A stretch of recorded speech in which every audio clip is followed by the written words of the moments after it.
पुढच्या बातमीकडे वळणार आहोत। बातमी आहे कोल्हापुरातून। कोल्हापूरच्या श्री क्षेत्र नृसिंहवाडीमध्ये दत्त जयंतीचा उत्साह पाहायला मिळतोय। दत्त दर्शनासाठी हजारो भाविकांची गर्दी झालेली आणि भाविकांच्या अलोट गर्दीनं कृष्णा काठ हा फुलून गेलेला आहे।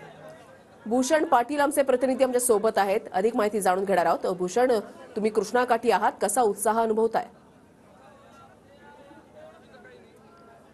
नक्कीच श्री क्षेत्र नरसिंहवाडी हे दत्त महाराजांचे एक प्रमुख स्थान म्हणून ओळखलं जातं आणि आज दत्त जयंतीच्या निमित्तानं हजारो भाविक या ठिकाणी दर्शनासाठी येत आहेत। आपण जर बघितलं तर अनेक भाविकांची अशी श्रद्धा आहे की या ठिकाणी कृष्णा नदीमध्ये स्नान करून आणि त्याचबरोबर हातपाय धुवूनच हे सगळे भाविक जे आहेत ते दर्शनासाठी पुढे जात असतात आणि त्यामुळे आपण बघू शकतो हा सगळा कृष्णेचा काठ आहे तो कशा पद्धतीने भाविकांच्या गर्दीनं फुलून गेलेला आहे आणि त्यामुळे अपघात टाळण्यासाठी या ठिकाणी रेस्क्यू फोर्स देखील वजीर रेस्क्यू फोर्स देखील तैनात आहे। खरं तर या कृष्णा नदीची खोली भरपूर आहे आणि त्याचा अनेकदा अंदाज भाविकांना येत नाही, म्हणूनच अपघात टाळण्यासाठी ह्या सगळा वजीर रेस्क्यू फोर्स या ठिकाणी तैनात आहे आणि त्यामुळे भाविकांना देखील एक मोठा दिलासा म्हणावा लागेल। आणि आपण ही दृश्य बघू शकतो किती मोठ्या प्रमाणावर भाविकांची रांग आतल्या बाजूला लागल्याचं चित्र आपल्याला पाहायला मिळतंय आणि त्यामुळे भक्तिमय वातावरण एकूणच या सगळ्या नक्कीच भक्तिमय वातावरण या ठिकाणी पाहायला मिळतंय आणि वातावरणामध्ये गारवा सुद्धा वाढलेला आहे आणि त्याच्यामुळे प्रकृतीची काळजी घेणं सुद्धा तितकंच गरजेचं आहे।